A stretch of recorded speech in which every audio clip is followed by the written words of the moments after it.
¿cómo estás? Muy bien.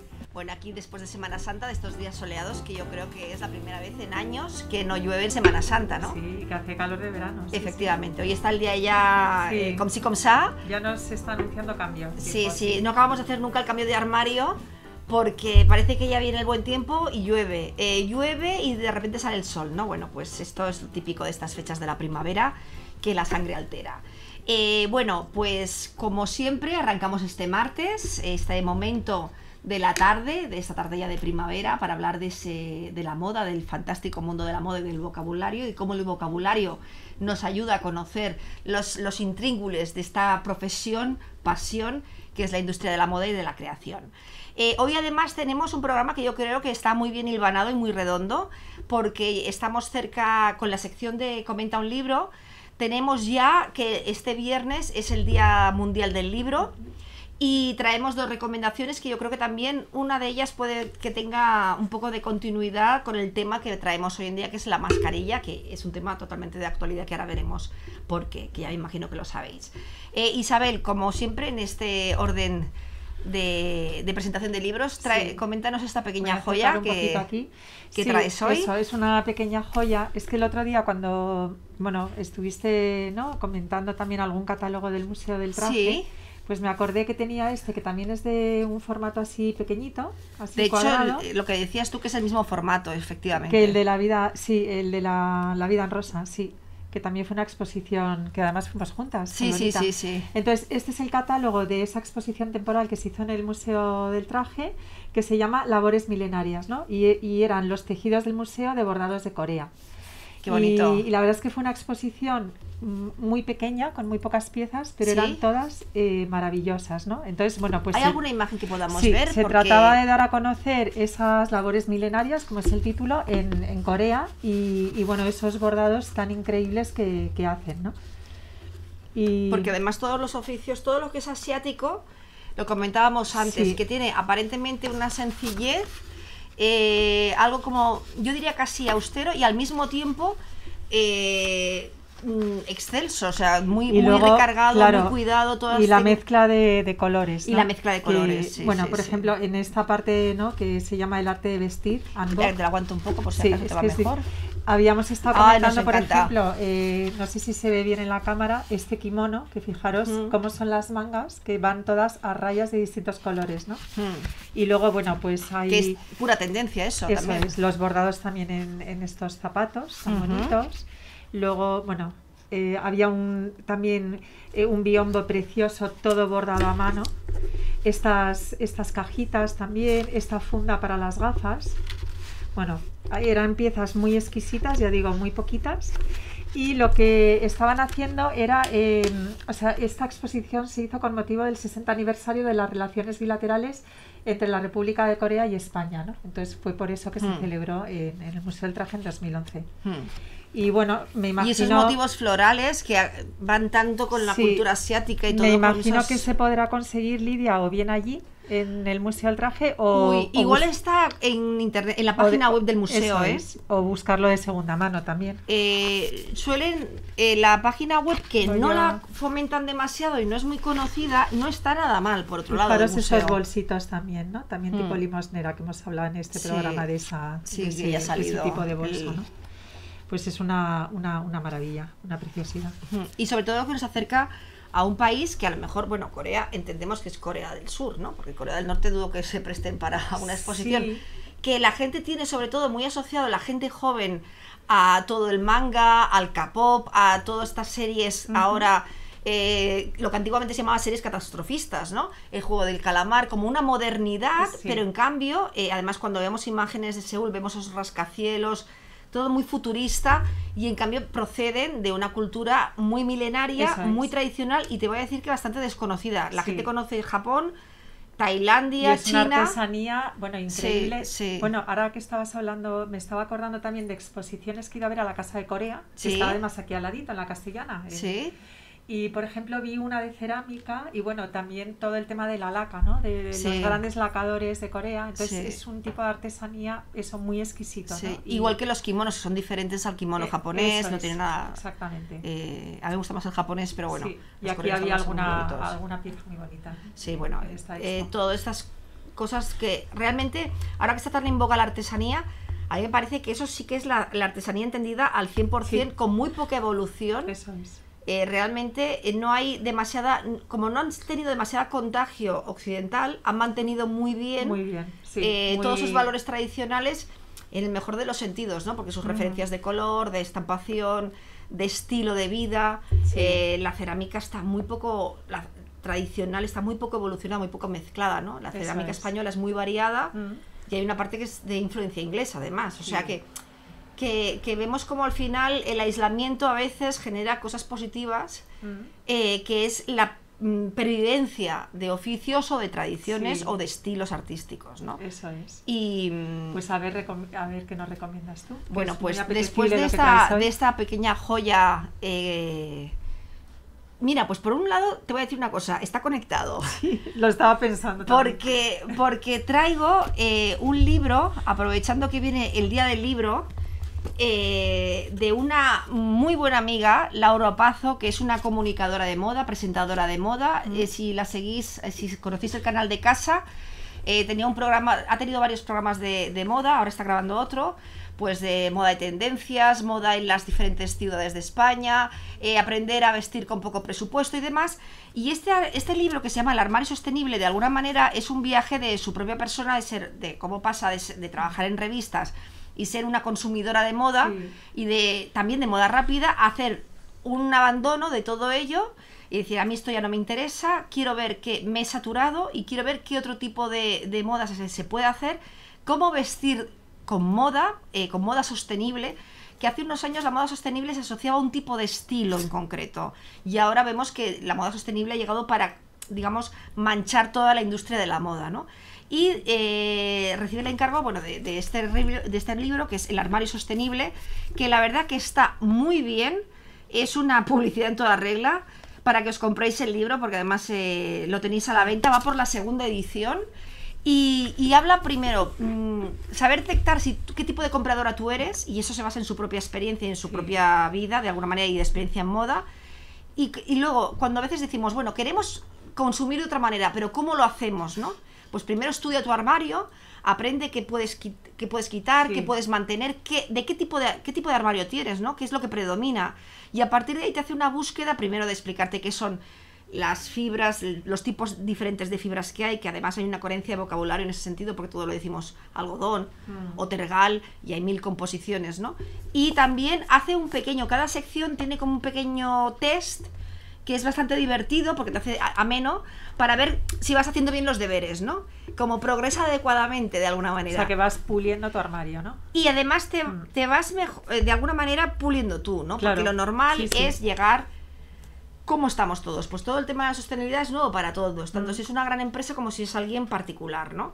Y de alguna manera partimos todos de cero. Entonces realmente saber qué quiere decir ser sostenible, qué prendas son sostenibles y qué prendas no, y aparentemente parece que lo sostenible puede ser un tipo de prenda, y es una sorpresa ver que hay prendas sostenibles que llevan poliéster, por ejemplo, y ver cómo de alguna manera con un pequeño cambio podemos ir cambiando, ¿no? Y sobre todo, bueno, pues yo creo que es como una guía, y de hecho el subtítulo es Aprende a comprar de manera consciente e inteligente. No es de las que aboga por de repente no consumir nada.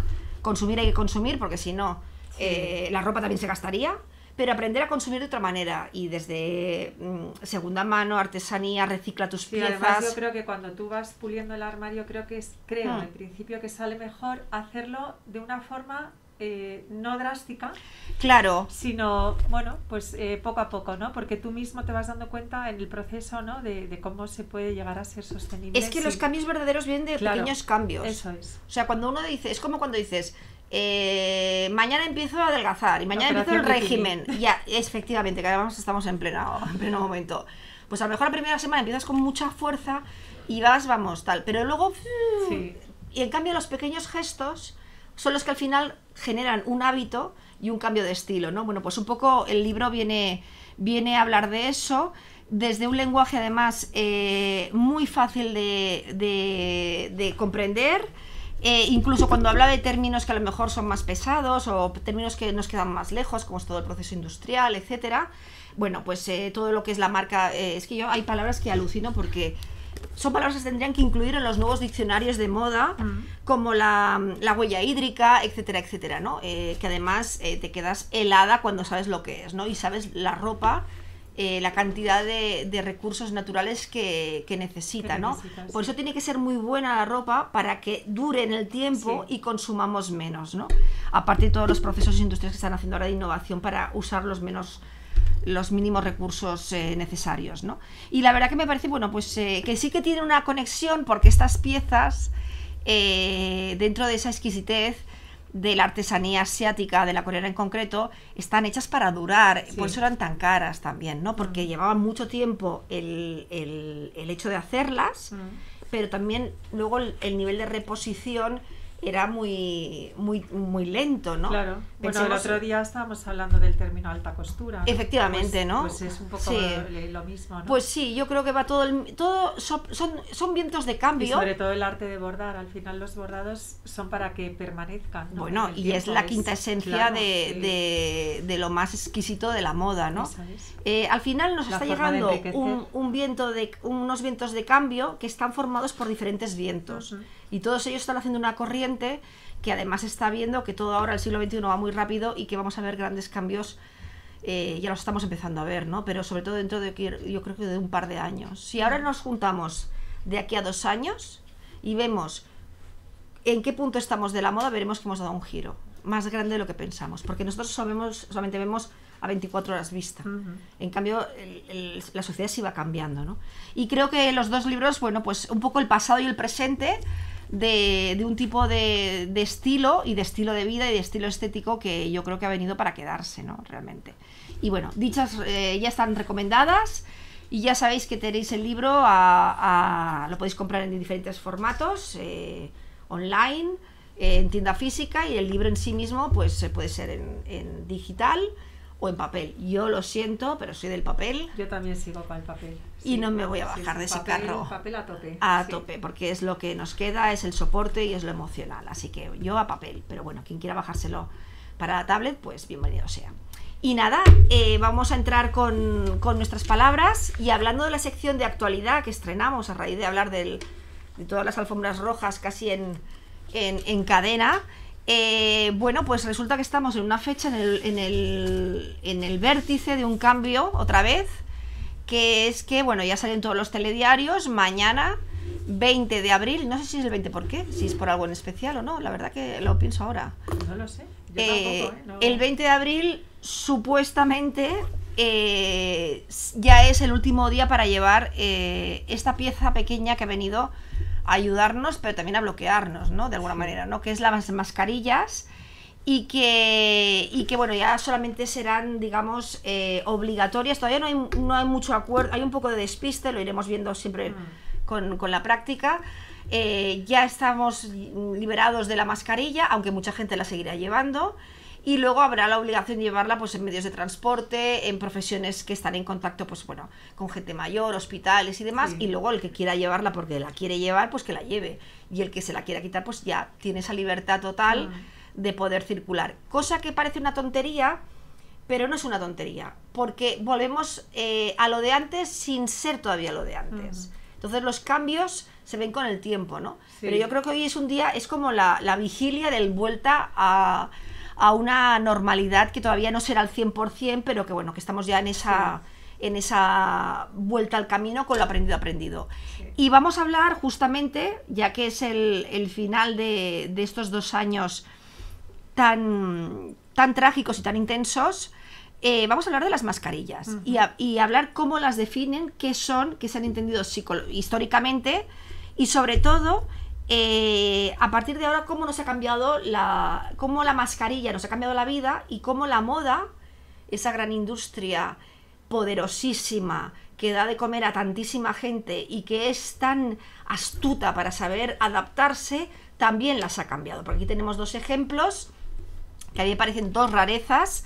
Empezamos con las mascarillas normales, de las sanitarias, las amarillas, las azules, las que teníamos, las típicas que veíamos en las películas en los quirófanos, porque yo no las había visto en otro sitio. Y de repente tenemos aquí una imagen, Dalí con una mascarilla que es un montaje de un museo dedicado al arte COVID, ¿no? COVID Art Museum, que es una plataforma, un museo virtual, también importante el tema virtual, Sí.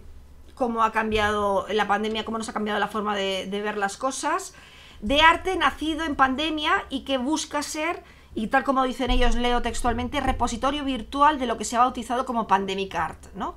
Y que de alguna manera os invitamos a que lo conozcáis, la página en Instagram, es COVID Art Museum, y es como el arte absorbido, también el arte es otra gran manifestación siempre de los cambios sociales, Sí.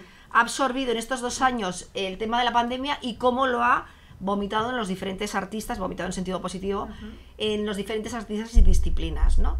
Y aquí vemos un traje de una exposición que se ha acabado ahora hace nada, el 3 de abril fue el último día, en Salamanca, un traje para la historia de la diseñadora Carolina Herráez, que es una exposición que se hizo en Salamanca, a raíz de, bueno, de cuando salieron los EPIs, ¿no? Pero antes de hablar de los EPIs vamos a hablar de lo que es la mascarilla, porque no nos vamos a ir de tema, y a ver cómo lo definen los diccionarios, que para empezar...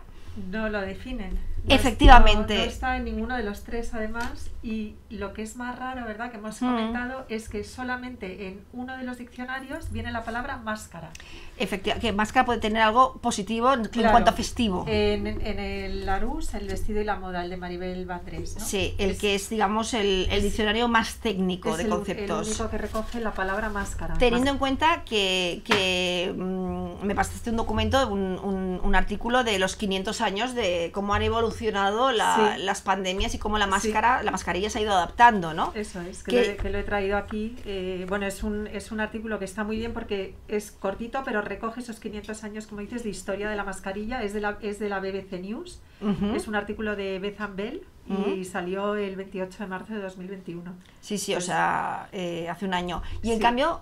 está recogiendo todo el aspecto histórico desde las pestes hasta la actualidad, y en cambio manejamos 3 diccionarios de moda y no lo recogen. O sea, cuidado, porque es como si fuese una censura, ¿no? Sí, o porque sea, además en los años 30, ¿no?, como bien explica este artículo, la mascarilla, bueno, yo creo que la llevaba, pues te diría que como ahora, ¿no? Bueno, porque es que además ha habido muchas plagas, claro, muchas guerras y mucho de todo.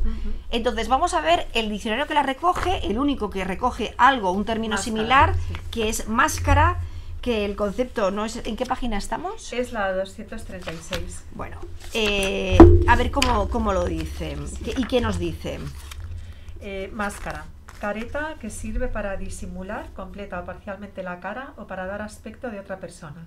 Los pueblos primitivos cubrían sus rostros con pinturas en el momento de ir de caza, en un intento de mimetismo con los animales. Tenía pues para ellos una simbología mágico-religiosa. Que fíjate tú, que no tiene nada que ver, sí, pero al mismo tiempo que potente. Sí. La auténtica utilización de la máscara tiene su origen en el teatro, del árabe masara, bufón. Los actores la usaban para cambiar de caracterización o para distorsionar y ampliar la voz, por lo que tenía una gran importancia. En los siglos XV y XVI se llevaban en algunas fiestas y también por la calle. Se usaban máscaras para viajar y en textos castellanos se las llama antojos de camino. Qué bonito. En Italia era común usarlas por la calle, tanto para hombres como para mujeres, para protegerse del frío y para pasar desapercibido. Se dice que los venecianos las llevaban para despistar a los enemigos. Las damas francesas, imitando las modas italianas, adoptaron pronto la máscara. Algunas eran de cera, moldeadas sobre la cara, tela, cartón pintado o terciopelo. Que eso a mí me recuerda a los egipcios. Sí. Los faraones, quiere decir que los egipcios morían como podían. Los faraones, cuando que les ponen la máscara de Tutankamón, eso que está tan definido, que es una belleza acabado en oro, bueno, maravilloso. Las señoras dormían con máscaras para conservar los cosméticos. En el siglo XVII y en los siguientes, el uso de este artilugio se hizo tan común que fue un accesorio más de la indumentaria. Fíjate, pues no se había recogido. Sí, se solían llevar colgando de la cintura cuando no se usaban. Las primeras máscaras eran de rostro entero, luego se hicieron las medias máscaras o antifaces. Se sujetaban de diversas formas sobre la cara, con un botón de vidrio que se mordía con los dientes, con una tirilla que pasaba por el medio de la frente y se disimulaba en el pelo, o por unos cordones o patillas, como las de las gafas, que se sujetaban en las orejas. Esta sería la nuestra, ¿no? Efectivamente. En el siglo XVIII las máscaras eran signo de nobleza y existían reglas de educación y comportamiento, como quitársela para saludar.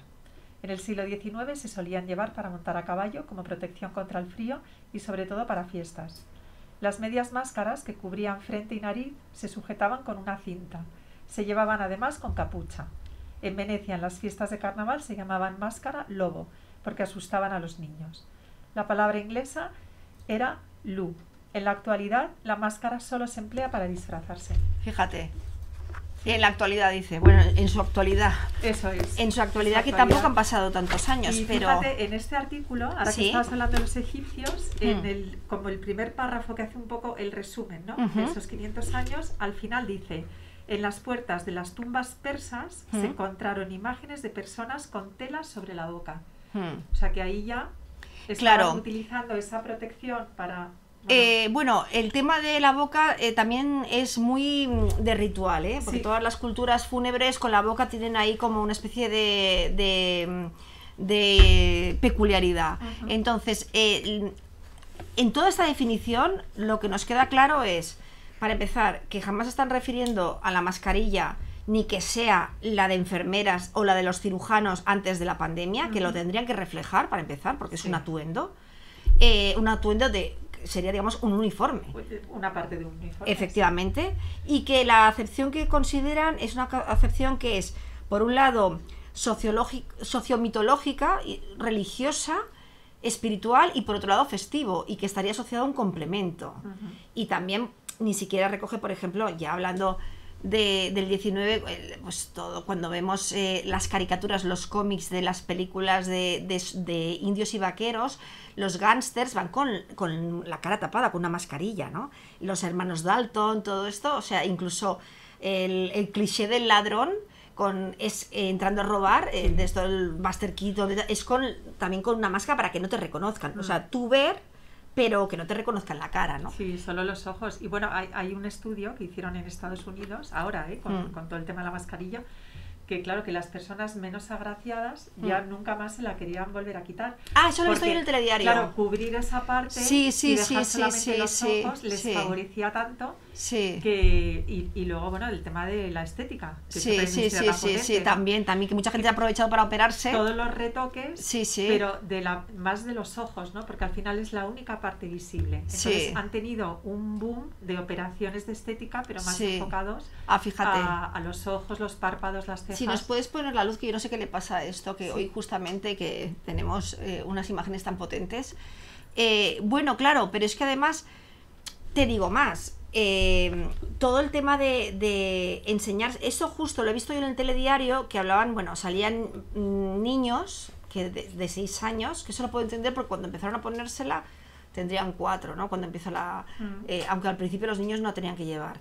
Pero luego adolescentes, que es una edad muy complicada y muy de autodefinirse, autopercibirse, salían algunos diciendo que ellos pues ya se sentían como que les faltaba algo, ¿no? Como que les faltaba una pieza de ropa, vamos a decir, como no medio desnudos, pero de alguna manera sí. Y luego, una cosa que me parece súper interesante, y vamos a ver cómo esto evoluciona, es que veníamos de unos códigos sociales de mirar el móvil, que eso no ha cambiado, pero que de repente no nos mirábamos y empezamos a mirarnos a los ojos. Y eso ahora, cuando nos quiten las mascarillas, volveremos a mirarnos a los ojos. Porque eso es una cosa que se ha ganado con la mascarilla, que es mirarse a los ojos. Claro, porque te tienes que concentrar. Porque en algo, o sea, tú no puedes mirar a una persona al techo. Entonces, antes hacías como una mirada como más general, o más mirada al vacío, que digo yo. Sí. Y ahora de repente, ya llevamos 2 años que nos hemos acostumbrado a mirar a la gente a los ojos. Y de repente quitarnos la mascarilla, a ver qué va a pasar otra vez, ¿no? Si mantenemos esa mirada, por otro lado, muy intensa, o si ya empezamos a mirar un poco, a no mirar tan fijamente. Cosa que, por ejemplo, nosotros tenemos por cultura la tendencia a mirarnos a los ojos, pero en los países nórdicos, los países, digamos, de Europa del Norte y tal, es muy invasivo. Sí, es muy agresivo. Efectivamente, entonces ellos no les ha quedado otra que hacerlo, ¿no? Pero realmente yo quisiera saber, cuando nos quitemos ahora la mascarilla todos y esto esté generalizado, porque además yo creo que aunque la gente dice que lo va a mantener un tiempo, el ser humano, lo hemos contado antes, tiende a olvidar muy fácilmente lo bueno y lo malo, y esto yo creo que en un mes nadie, y más con el calor que va a venir, nadie querrá saber nada de las mascarillas, excepto las personas de riesgo, las que estén con alergias, gente que decida llevarla pues porque le gusta, yo qué sé, o lo que sea, pero en general va a haber yo creo, a no ser que algo pase, que la gente tiende a olvidar fácilmente. Sí, y por otro lado, bueno, yo creo que mucha gente la va a seguir. Sí, yo tengo una prima mía que dice que la va a seguir llevando. Pero ya, o sea, por tema de contaminación, por otros temas, ¿no? Lo que sí va a ser, a lo mejor, va a ser como quedar... O sea, lo que es normal en otros países... Eso te voy a decir. Nos lo va a dejar, la gente que tiene la alergia al polen y que a lo mejor en primavera pues iban sufriendo los pobres de estornudos y de tal, y que ahora ya han visto que con la mascarilla, pues de alguna manera les remiten los síntomas, sí que puede ser que la adopten puntualmente. O sea, cuando vengan las alergias, para no sentirte como un raro, ¿no? Sí. Entonces que diga, pues me pongo la mascarilla porque me alivia, ¿no?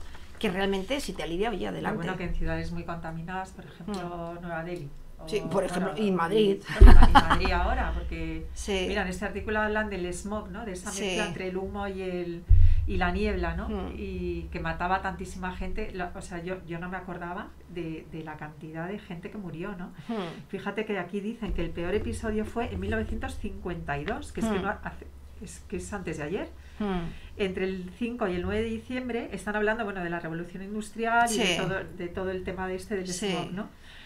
Al menos 4.000 personas murieron inmediatamente después, ¿no? Y se estima que otras 8.000 murieron en las siguientes semanas y meses. Bueno, pero cuando tú hablabas del 19, a ver, cuando pensamos en las novelas de Charles Dickens, de esta Inglaterra victoriana smoggy, realmente es por las chimeneas que están produciendo, y la mitad de esas chimeneas es de producto, aparte de la metalurgia, es producto textil, que están haciendo los tejidos. Claro, no podían ni circular los trenes porque es que o sea, no se veía nada. Entonces, pues yo creo que quedará un poco como complemento, porque otra de las cosas que decía esta definición, hablando la máscara como elemento de complemento, que era claro para las clases altas, por supuesto.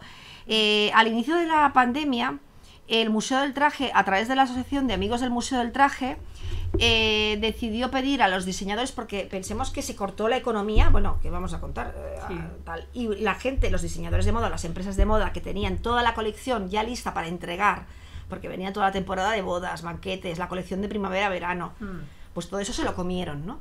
Entonces, por un lado, no había mascarillas, o sea, ahora es facilísimo, baratísimas, etcétera, pero es que no había. Unos meses muy complicados. Incluso te decían que como no había, que te salieras a la calle con un pañuelo en la boca, con un fular, porque no se fabricaban. La gente haciendo mascarillas con sábanas, que luego se demostró que, hombre, mejor que nada es, pero que tampoco ayuda, ¿no? Había un montón de tutoriales porque nadie sabía coger una máquina de coser y empezamos a hacerlas. Bueno, yo no hice nada porque no tengo ninguna gracia, pero vamos, que la gente empezó a buscarse un poco la vida, ¿no? Bueno, pues en esos primeros albores de lo que pensamos que iba a durar poco, y llevamos ya 2 años, la Asociación de Amigos del Museo del Traje decide pedir a aquellos diseñadores que se habían adaptado y habían empezado a transformar las mascarillas, pedirles una muestra, una donación de uno de sus modelos para hacer una especie de memorándum de lo que pensamos que iba a ser corto, como para dejarlo recogido, ¿no? Que al final duró 2 años.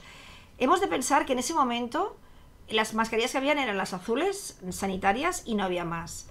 Y empezaba a salir marcas o algún diseñador que empezaba a hacer algo, pero se veía como una frivolidad, realmente. Como decíamos, pero ¿cómo puede ser que con la de gente que está muriendo porque era atroz, ahora de repente ir a la moda con las mascarillas? Y a mí me pareció una frivolidad. Y yo he de decir que yo decía, esto no durará nada, vaya ojo, y esto me parece una frivolidad, ¿no?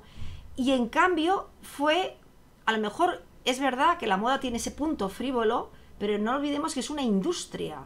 Y eso ayudó a salvar puestos de trabajo, empresas que no han cerrado y que hay que ver cómo, primero, cuánto se llegó a vender, ¿no? Hoy salió en el telediario que en los meses duros de pandemia se producían 65 millones de mascarillas a la semana en España. Cuando ya empezamos a tenerla, porque al principio no había ni los que hacían mascarillas, eran las empresas de siempre que hacían mascarillas, ¿no? Entonces cuando se empezó todo el mundo a reconvertir, 65 millones de mascarillas por semana y no daban abasto. Entonces, bueno, pues claro, eso ha hecho que de alguna manera pues toda esta crisis que arreció con el COVID haya, de alguna manera, en este sector, incluso de otros sectores que se pasaron, haya sido, pues de alguna manera, una especie de medio colchón o de tabla de salvación, ¿no? Eso por un lado. Luego, por otro lado, lo que comentábamos de este diseño, que os invitamos a que entréis en la página web y lo veáis, y esta diseñadora, Carolina Herráez, a raíz del EPI, que cuando vimos los EPI son equipo de protección individual, que veíamos primero en China, que iban todos de blanco con esa especie de plásticos de invernadero, todos tapadísimos, desinfectando a la gente, y yo no sé tú, pero yo pensaba, esto aquí no llegará nunca. Y cómo llegó, ¿no? Sí, sí, rapidísimo. Y en cambio, cuando no había equipos, igual que no había mascarillas, no había equipos para los sanitarios, que eran los que estaban comiendo la pandemia. Sí, aquí en este artículo de la BBC, no sé si lo has visto. Sí. Vienen imágenes de EPIs súper antiguos. Sí, que te meten miedo. Bueno, es que un aspecto, un traje. Bueno, porque es que, a ver, nosotros el ser humano tiende a acostumbrarse, pero cuando vemos la gente... estas con forma de pico, ¿no? Es que a mí siempre me ha encantado. Me pareció una máscara preciosa, ¿no? El traje EPI, los sanitarios no tenían todavía, porque no había bastante... Tenían que hacérselo también. Y con bolsas de plástico, bolsas de basura, los cambiadores de la gente mayor, de las camas, tirar con lo que podían, ¿no? Y entonces, en ese momento tan trágico, pasado ese momento, cuando ya todo empezaron a llegar los equipos y empezó dentro de la desgracia a normalizarse esto, esta diseñadora dijo, bueno, el traje EPI estaba asociado primero a equipo sanitario, y luego los sanitarios estaban comiendo todo vamos a decir, este marrón, ¿no? Sí. Y por otro lado, se había cortado todo y estaban las jornadas eran intensísimas, no había fiestas, no había nada, y ya se le ocurre decir, bueno, pues vamos a transformar, si esto viene para quedarse o el tiempo que tenga, vamos a tomar una referencia sobre este traje y sobre estos materiales y vamos a transformarlo en un traje no de noche, sino de fiesta. La idea de fiestas no es de bautizo, boda y comunión, sino de algo de alegría, porque lo que más soñábamos cuando...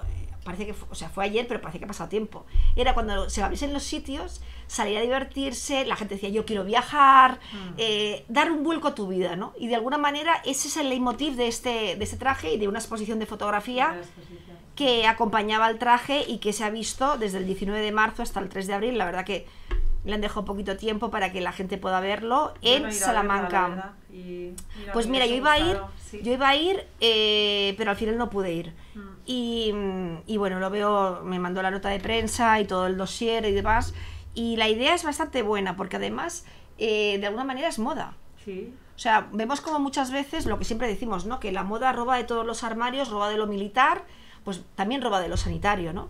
Y de alguna manera, bueno, pues esto ha venido, pues de alguna manera para moldear estos 2 últimos años, y veremos eso en cómo se convierte. También hemos visto cómo hemos cambiado y llevamos ropa más cómoda. En Estados Unidos y en otros países, ¿no? También es desde hace, de tantísimos años, los sanitarios van vestidos todos diferentes unos de otros, los de niños llevan motivos de niños con colores, es decir, todos esos trajes que aquí era impensable. Era ¿no? impensable, aquí está empezando, pero bueno, es cierto. Y además yo creo que tendrían que llevar... dentro de la practicidad y dentro de que es un uniforme, pero también para el que lo recibe, un poco de color que te dé un poco de vida, ¿no? Porque es todo tan aséptico, todo es tan aséptico que al final la enfermedad es muy triste, ¿no? Y los hospitales tienen también esa aura como negativa, ¿no? Como de pesadez. Entonces, bueno, a mí me parece que es una muy buena idea, que vino para alegrar y para darle una vuelta. Le damos la enhorabuena desde aquí. Desde luego, y para hacernos replantear que la vida continúa, ¿no? Y que todo tiene un final, que es lo que venía a decir. Esto pasará y luego saldremos todos a celebrarlo y a vivir la vida que queremos vivir y que siempre pensamos que me gustaría hacer esto. No, pues hay que hacerlo, ¿no? Y esto. Y ya lo último, lo que hemos mencionado antes, el COVID Art Museum, que yo sinceramente ya me he quedado atónita, que es verdad que qué buena idea, porque es el primer museo en el mundo y nace de una agencia de publicidad, y los publicitarios, como siempre, tan avispados y tan al pie de la novedad, ¿no?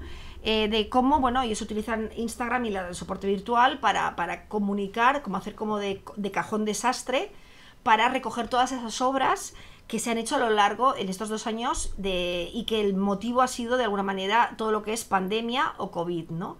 Y es como una especie de guía de estilo o guía de galería de arte de todas las referencias, que es increíble que para ser 2 años hay infinidad, porque además las nuevas redes sociales han hecho que todo se atomice y sea, bueno, pues por 100 todo, ¿no? Y es interesante echar un ojo a su Instagram, que es COVID Art Museum. No sé si alguno lo conocéis, si queréis hacer algún comentario. Yo me he enterado hace muy poco que existía, buscando las referencias para el programa de esta semana. Tú. Yo no y yo he sido de bichear por internet, o sea, tampoco lo he visto anunciado en ningún sitio, pero tienen como 500.000 seguidores. O sea, que quiero decir que eso quiere decir el eco que tiene todo el tema del COVID, ¿no? Y bueno, y el tema del arte, que también tiene un tirón ya bastante amplio, ¿no? Y eso, entonces, bueno, sobre estos mimbres nos enfrentamos a ver qué pasa ahora y qué pasa con la creación, ¿no? Y qué pasa con la mascarilla, si esto va a cambiar, si no va a cambiar. Desde luego, si algún día hacemos un diccionario de moda, tenemos que incluir ese término. No, eso seguro. Porque no puede ser que una palabra que mascarilla todo el mundo sabía lo que era, pero lo asociábamos a mascarilla de enfermero, nunca pensamos que le íbamos a llevar, ¿no? Y en todo caso, máscara yo lo asociaba a máscara de gas de los nazis. Entonces, con ese halo tan negativo, ¿no?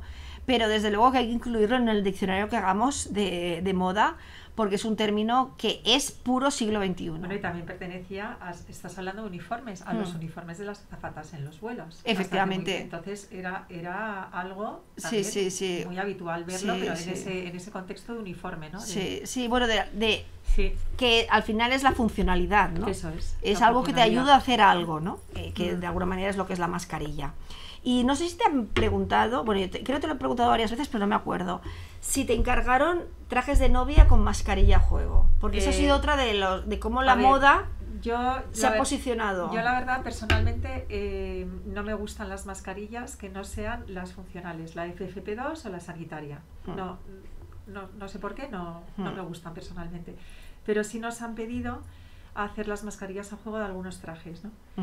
Y lo que hemos hecho ha sido simplemente forrar una FFP2, porque al final son las más fáciles, son las que sientan mejor, quiero decir que se adaptan mejor a la mayoría de las caras, y forrarlas del mismo traje. Pero o sea, del mismo tejido que el traje. Porque esto es lo que se llama tejido no tejido. Eso es. TNT, que a mí TNT me suena siempre a dinamita. Sí, a ti y a todos. Porque esto, si realmente lo analizamos, que es todo artificial. Sí. Entonces, ¿cómo se cose? O sea, quiero decir, ¿cómo se ¿es fácil coser o es fácil hacer esa manipulación? Sí, sobre una FFP2, la verdad es que es bastante sencilla. Y aguanta. Es un buen soporte. Sí, es un buen soporte. Sí. Lo que es forrarla del mismo tejido, ¿no? A ver, si es un tejido muy grueso hay que tener cuidado, porque ya la FFP2 te cuesta respirar, ¿no? Sí. Pero bueno, era más para momentos si es un micado de seda, claro, como que igual no lo cuenta después. O sea, es que se queda la novia por el camino. Yo creo que como era para momentos más puntuales, o a lo mejor más interiores, pues, o para la foto, claro, igual. No era para usarla durante muchas horas seguidas, ¿no? Sí. Entonces, bueno, ha sido bastante fácil, ¿no? Pero quiero decir que es una cosa que os han pedido, si de X novias, un porcentaje alto o bajo. Sí. Bueno, no, la mayoría. La mayoría. La mayoría cuando estábamos en el periodo de la pandemia. En el periodo de la pandemia. Claro. Es que también, imagínate, el traje que es el día de tu vida, etcétera. Entonces, bueno, pues por lo menos iba a juego, ¿no? Sí, y protegida. Con Muy la bien. FFP2. Sí, porque es que todo el mundo se ha puesto quiero decir, todas las marcas de lujo, los diseñadores emergentes, los no emergentes, todos de alguna manera Hay un vídeo muy divertido, no sé si te lo he contado alguna vez, que hay unos vídeos que se llaman Casi Creativo, de temas muy diversos, que son muy divertidos, a mí me encantan. Y hay uno que está enfocado a esto, ¿no? Ya no lo he visto. Y hablaban, por ejemplo, no dicen exactamente los nombres de las marcas, ¿no? Pero por ejemplo Gucci, ¿no? Y marcas... bueno, pues lo que costaban las mascarillas, ¿no? Que debe costar un dineral. Sí, un dineral, sí. Porque claro, si Gucci... Es un vídeo que yo desde luego lo recomiendo. ¿Y cómo es? A ver, repite el... Casi creativo. Casi creativo. Y pues... este en concreto, no sé si es uso de la mascarilla o ¿no? Bueno, también de esa tontería, de esa frivolidad que hay alrededor de la moda, de gastarte un montón de dinero bueno, pues en temas, a mi parecer, ¿eh? O sea, yo respeto todos los, bueno, pues tan absurdos, ¿no? Porque al final una mascarilla, bueno, la estamos usando porque estamos en pandemia y se trata de esa protección, ¿no? A ver, yo también lo pienso. De hecho, yo he tenido solo la sanitaria, la azul o esta negra, porque es más neutra. Y ese respeto hacia el otro, ¿no? Sí, pero a mí me sorprendió el cambio que dio este vuelco. Para empezar, porque nadie sabía que esto iba a durar tanto, y segundo, cómo todo el mundo empezó a diseñar y a hacer y a transformar por la propia supervivencia de tu propio negocio, evidentemente. Pero también cómo la gente respondió a eso. Quiero decir, ¿cuántas veces has lanzado productos que han sido un fracaso? Sí. En cambio, cuando menos ha podido salir, cuando menos celebraciones ha habido, menos fiestas, menos de todo, ha sido cuando la gente, bueno, de alguna manera también es una forma de decir, bueno, ya que tengo que ir al trabajo, pues al menos voy con este cacharro, al menos voy un poco mona o voy un poco mono. Pero que me ha parecido que yo pensaba que iba a ser un fracaso y ha sido un éxito, lo cual me alegro un montón también. Sí, no, yo también, porque como decías, o sea, en el sentido que se han salvado negocios y puestos de trabajo, pues eso, claro, eso siempre hay que aplaudirlo. Y luego otra cosa, ¿cómo va a cambiar toda la cosmética?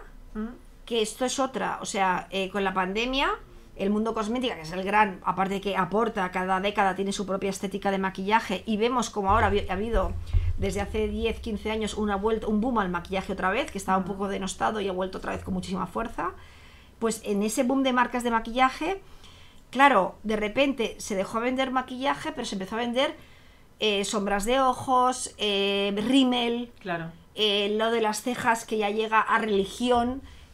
Todo esto de cómo te defines. En cambio, las gafas de sol a lo mejor han vendido menos, no me lo había planteado. Pues mira, yo te diría que gafas de sol han debido vender menos, primero porque estuvimos cerrados, no, y segundo porque se te empañan. Se te empañan y porque...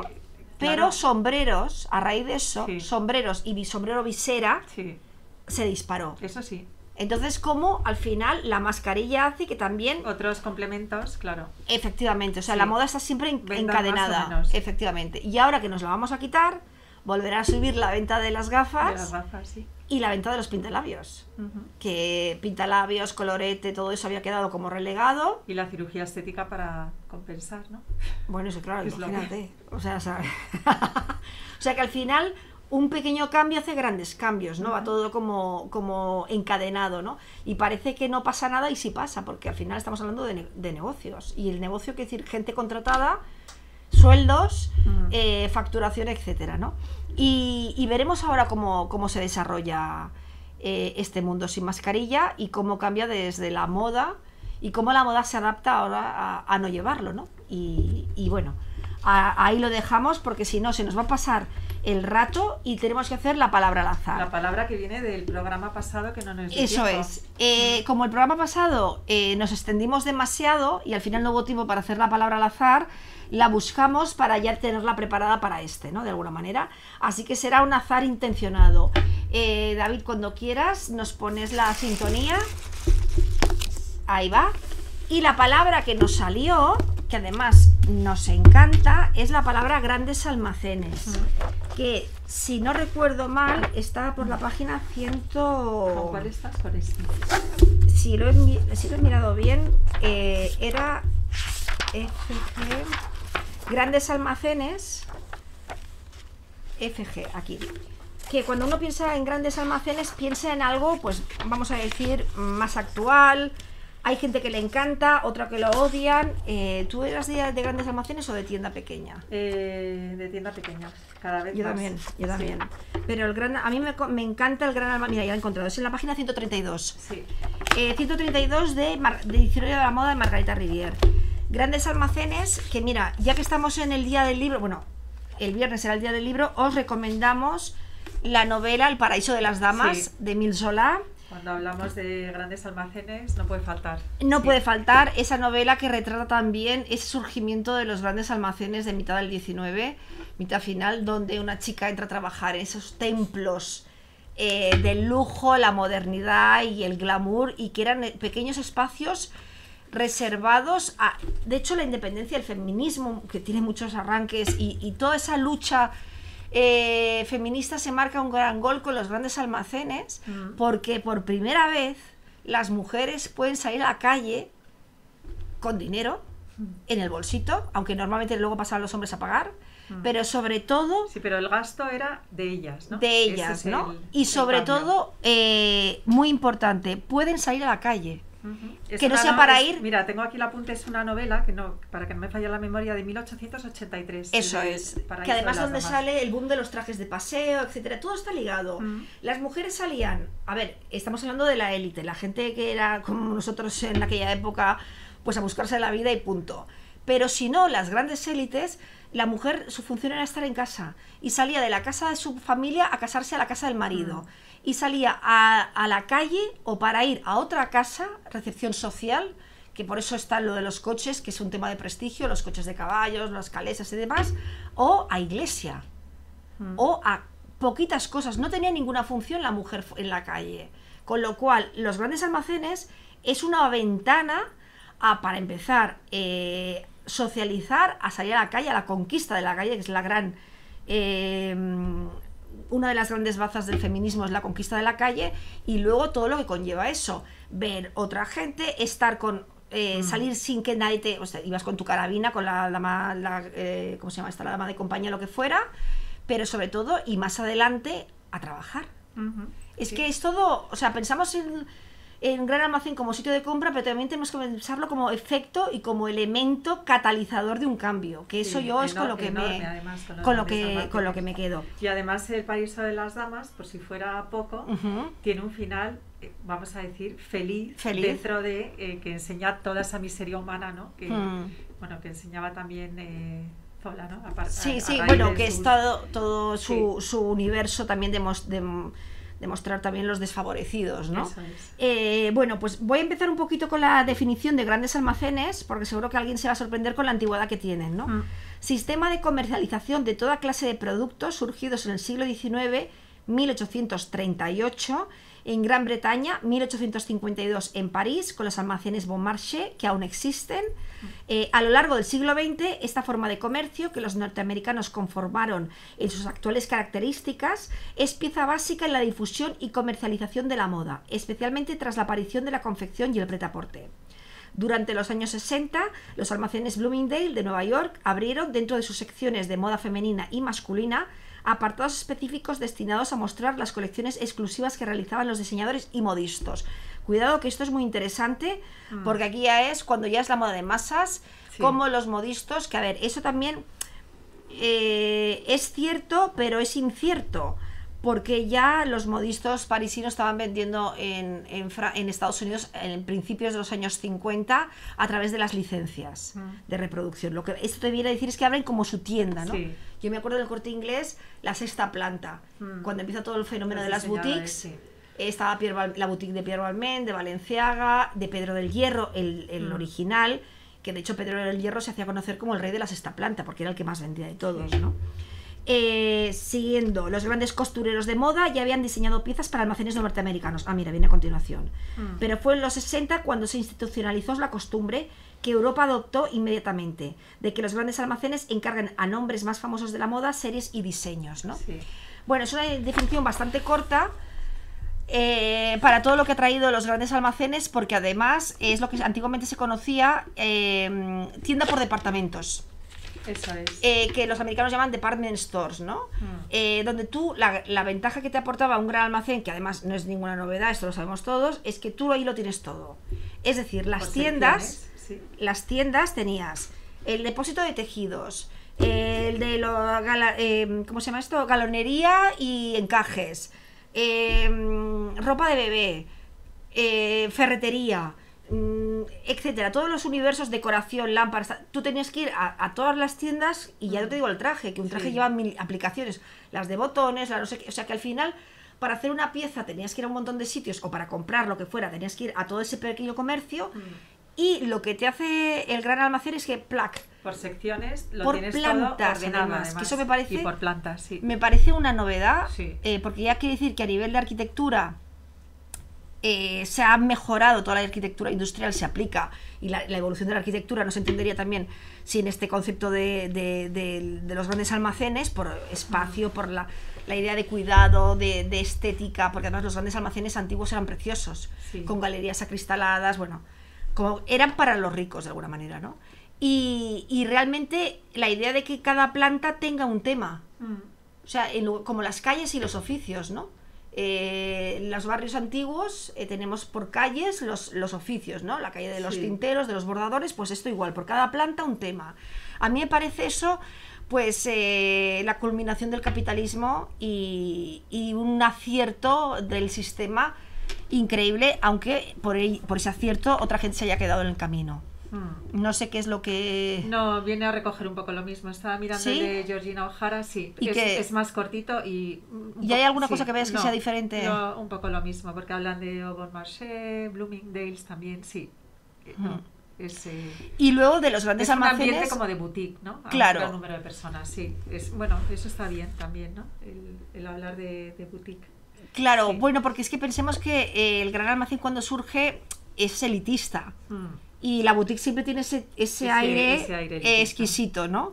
Sí. Y luego también de los grandes almacenes surgen los malls. También. Los malls americanos, que luego también se ha copiado, que son los centros comerciales. Sí, porque además el gran almacén, uno de los atributos que tiene, ¿no? Era estar en el centro de las ciudades. Y ahora, ¿qué está pasando? Aparte de los malls que ya llevan... aquí está pasando lo mismo, incluso en España, ¿no? Que cada vez vas más a grandes almacenes que están en las afueras. Claro, centro comercial. Que ya tienes lejos, ¿no? la vida allí, como el sistema americano, donde la gente vive en sus casas, el centro es centro financiero y centro laboral.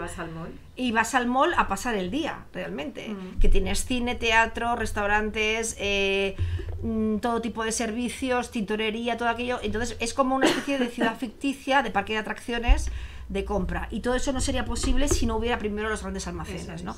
Como también nos cambian las costumbres, los usos y costumbres nuestros, ¿no? Y como Europa, una de las cosas que ha sabido manejar bastante bien hasta ahora era como el pequeño comercio, que claro, el gran almacén es el competidor natural del pequeño comercio. Entonces, bueno, ese justamente, es el tema del paraíso de las damas. Efectivamente. Justo, ¿no? Efectivamente. Sí. Entonces, bueno, en esta redefinición de tiempos que estamos ahora, y sobre todo con el comercio digital, yo creo que ahí se han subido al carro de lo virtual los dos grupos, ¿no? El pequeño comercio para sobrevivir y el gran almacén como nueva puerta a conquistar, ¿no? Para poder estar presente en cuanto mayor número de casas mejor, ¿no? Y en España, mira, fue lo que dicen, ¿no? Es que fue en 1916 en Cataluña, Almacenes Capitolio. ¿Tú has oído hablar de...? El anterior, el más antiguo, es el siglo. El siglo, que es de 1870 o 60 y algo. ¿Y qué has oído de estos? Yo conocí el siglo. Lo llegaste a conocer. Pero ya estaba totalmente denostado. Estaba en las Ramblas. Sí. Y luego no conocí el siglo ardió, perdón. Conocí los que se crearon después. El siglo, bueno, pues fue después del Bon Marché, ¿Sí? el tercero en abrir, fue el siglo. Pero claro, es que a Barcelona le pilla toda la revolución industrial, que es su gran momento de conquista, que es una revolución textil, claro, ¿no? Y sí que conocí el Capitol, que eso es donde ahora está el Zara, que además es precioso. El primer Zara que se abrió en Barcelona eran los antiguos almacenes Capitol. Y había los almacenes el Sepu, que quién no ha conocido el Sepu. Claro. Que eso yo creo que hay que reivindicarlo como valor, sociedad española de precios únicos. Sí. Que el Sepu viene, mira, de los almacenes Madrid-París, que cierran en el 34. Sí. Y luego es cuando abren Sepu, sí, que es, los almacenes populares. Almacenes baratos, sí, lo que se llamaba un almacén barato, o lo que inicialmente se conocía como almacenes de precio fijo. Eso es. Es que ya Sepu es un acrónimo de Sociedad Española de Precios Únicos, ¿no? Entonces, ya eso te da una idea de qué tipo de producto vas a encontrar, que es para la gran masa. Sí. Y luego yo conocí los Sepu, no sé si los conociste tú aquí en Madrid. que yo cuando los conocí estaban ya totalmente pasados de moda. Era una cosa vieja, ¿no? Lo siguiente, pero tenía un encanto, porque es que la gente más rara que he visto en mi vida de cara al público la he visto en el Sepu. Y los escaparates eran tan horribles que ahora con los ojos de hoy sería lo más moderno, porque en esta estética del siglo XXI del feísmo y de lo trasnochado mezclado con lo moderno, aquello era increíble, porque es que además yo me acuerdo cuando ponía en la sección de verano de la zona de que mezclaban las sombrillas con barbacoa, con bañadores, con delantales, con maquillaje, era todo como surrealista. Y luego el personal más, de verdad, para película de Berlanga era el del Sepu. Y estaba en las Ramblas, que entonces las Ramblas eran las de verdad, no lo de ahora, y, aunque no había tanto turismo, pero el poco turismo que entraba, yo creo que salía corriendo asustado. Porque era como, aparte de la mala iluminación que tenía el sitio, porque eran fluorescentes antiquísimos, es que era extrañísimo y a mí me encantaba esa cosa también peculiar. Y luego encontrabas cosas que estaban como ya... Sí, pero encontrabas cosas diferentes, que es lo que no pasa ahora. Diferentes. Sí, eso es verdad. Y luego para los que estudiaban moda, que yo tenía una amiga que estudiaba moda, era el baúl de los tesoros, porque cuando tenía que hacer todo el tema de atrezzo o incluso escaparatistas, claro, tenías todas las décadas, porque eran restos de que los habían vendido. Entonces tenías unas mezclas que es que lo quieres hacer y no te sale. O sea, era producto del desdén, del pasotismo, de algo que ya está muriendo, que tiene una propia estética eso, ¿no? Y tú luego lo quieres reproducir y no queda igual. Y me parecía un sitio maravilloso. Y la verdad que me dio mucha pena que cerrase, pero bueno, todo lo que tiene un inicio tiene un final, ¿no? Claro que sí. Sí, porque además en ese momento, cuando cerró, que luego cerraron un montón de centros comerciales, el Gran Almacén estaba denostado. Ha vuelto a tener ahora otra vuelta. Que nos acordábamos también de Celso García. Que también, sí. Que era todo tan, no sé, tan bonito, tan cuidado. Sí, pero Celso García era al revés, claro, era donde estaba la moda, lo que estaba la tendencia, y además los anuncios que hay de los años 70 de Celso García son maravillosos. Pero eso es estaba muy cuidado. Otra cara del Gran Almacén, ¿no? Y luego de los grandes almacenes que hacían desfiles, que hacían los cheques regalo, que todo lo que es el capitalismo, la gestión de empresa de moda, la trae el Gran Almacén. Luego lo copian las pequeñas tiendas, pero siempre la novedad lo traen o los muy pequeños y los grandes se lo copian, o lo traen los grandes, que tienen gente que piensa, ¿no?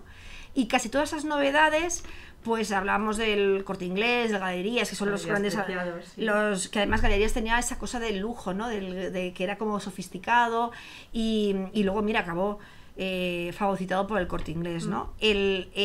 Todo ese entramado de concepto de tienda y de concepto de venta de Galerías y del Corte Inglés vienen de Cuba, que Cuba fue, bueno, antes del 59 pues era la gran perla del Caribe, donde había muchísimo dinero, al igual que había pobreza. Luego pasa lo que pasa, pero el tema es de que ellos tenían una economía muy versada, muy orientada al pensamiento americano.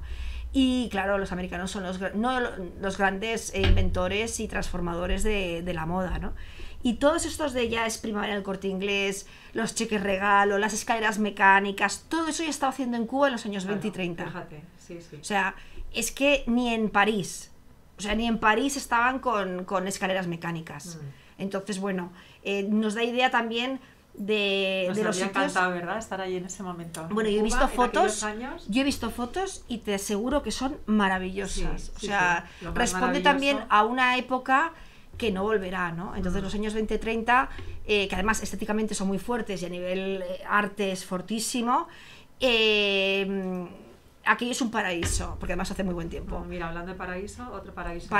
Efectivamente, ¿no? Bueno, y la gran revolución de los grandes almacenes también era que, claro, eso debió ser en ese momento increíble, ¿no? Que los clientes podían devolver los productos sin ningún tipo de penalización. ¡Hombre! Eso sí era una revolución. Eso, mira, me lo has quitado porque es que se me olvidaba. Que era una de las normas, aparte del cheque regalo, es que el único sitio donde se devolvía el dinero era el Corte Inglés. Y claro, eso cómo podían competir los pequeños. Es que era imposible, o sea, claro, es que los aplastaban. Es que eso es una técnica americana de marketing de ventas, donde el cliente siempre tiene la razón. Eso es. Entonces, antiguamente, primero, nadie devolvía nada, para empezar, no como ahora, que te dan, deme el cheque regalo. Es que Antes, ni te atrevías, claro. Es que ni te atrevías. Y cuando ibas con miedo.